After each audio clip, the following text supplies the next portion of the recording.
My mom is really good friends with one of the wealthiest people in our town. They have a daughter, my age. I don't have a crush on her or anything, but my mom has pushed me to ask her out before. Never did. Here's the weird thing about the situation, though. My mom and this friend, along with their daughter, all kind of act like their friend. Like a bunch of high school girls getting together to gossip. My mom works in a beauty salon, so I guess I understand why she likes to act that way, but it's still pretty weird nonetheless. There was one specific occasion when this woman and her daughter were going to visit New York City. They decided to invite my mom for some reason. I don't understand why.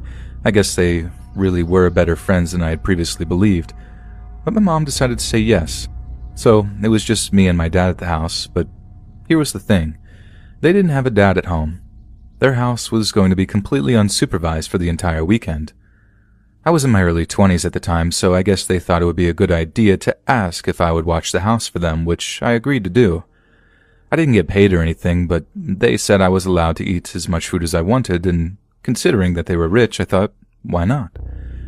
This also gave me an opportunity to write some short stories. I always loved writing, and I published some of my stuff online sometimes. I think it was that Friday night when I was watching their house. They told me that they had 2 cats, but they were really scared of strangers, and I was probably not going to see either one of them the entire night. It didn't bother me. I just had to make sure that they had food and water, which they did. I was chilling at the kitchen table, pounding the keys on my laptop on my latest story, when, all of a sudden, I saw something out of the corner of my eye. I looked up from my computer to notice the ugliest cat I've ever seen in my life. Just imagine a hairless cat, but also morbidly obese and cross-eyed. It was honestly the strangest thing I've ever seen. Any one of those traits individually would have made a cat kind of cute, but seeing all of them thrown together in one pitiful excuse for a pet almost made me want to bust a gut laughing. I felt kind of bad for laughing so hard at this girl's cat, but it's not like I hurt it or anything. That had been a good break from writing, but then I got back into it. I remember being in the middle of writing a really interesting scene. This ghost was abducting the protagonist of the story. It's kind of a psychological thriller with a little bit of paranormal thrown in there. It's very spiritual and weird. I'm kind of a weird person. But that scene still sticks with me because as I'm writing it, I noticed something outside. There was a man in a hooded sweatshirt walking around. I sat at the kitchen table, stunned. I didn't know what to do. I felt the adrenaline burst through my veins. Fight or flight. Well, I figured that my car was outside, so running wasn't going to do me much good. And after a minute of rationalizing the situation, I had no proof that this person was out to do anything bad. For all I knew, this could have been a jogger. I got up close to one of the windows to watch this man. He seemed to be sneaking around. He wasn't coming toward the house I was in, so I figured that I was at least safe for the moment. But then I noticed him looking into the window of the house across the street. I can only assume that he was checking houses to see if people were home or not. Must have been an actual burglar. Just show up in the wealthy neighborhood and see who wasn't home. I don't know why he would do it at night, though. Looks as suspicious as he did. We live in a gun state, after all. And after a few minutes went by, and I could tell that there were people at home at the house he was checking out. By the time he realized, I noticed him do a 180. He was walking in my direction now. I was about to be face to face with this man. I saw him walking across the street and I immediately started to panic. I called the police as fast as I could and told them the situation, but they said it would be about 20 minutes before anyone could be here. I ran up to the attic to hide. I locked the door behind me. In retrospect, this was my biggest mistake. I should have turned on a bunch of lights and made it obvious that someone was here.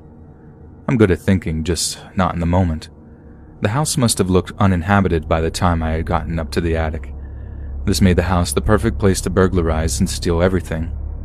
I was in the attic for about 10 minutes when I heard a window breaking downstairs. He was in the house. My heartbeat was inside of my forehead. He walked around the house for a few minutes. Thud. Thud. I heard the humongous boots marching across the wooden floors. He explored the house for a good while. I was really beginning to wonder where the police were. Typical.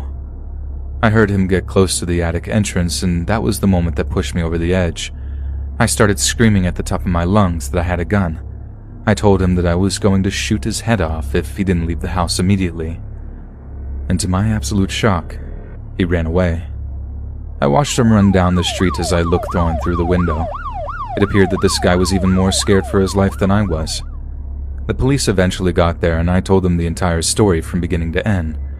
They said that a couple of people had been reporting this guy in nearby neighborhoods, so this wasn't the first night he's been out doing this. The police explained that this guy hadn't been violent on any of the occasions they'd been called. They said it was about the 7th time this month that they have responded to a similar incident in a wealthy neighborhood. I guess he's going around looking for an easy way to make money. He hasn't been face to face with any of the homeowners yet, so maybe he isn't a violent criminal, just a criminal in general. I found the entire experience really interesting yet mortifying. Living through it was probably the most scared I've ever been. My mom, her friend, and their daughter didn't even come back early from their trip after it happened. I thought that was a lame move, but what do I know? For revenge, I ate every single pizza roll they had in the freezer, and if you're wondering, there were 3 bags of 90 pizza rolls. I ate over 270 pizza rolls that weekend, and I have no regrets. I sorely needed them after that borderline traumatic experience with the burglar.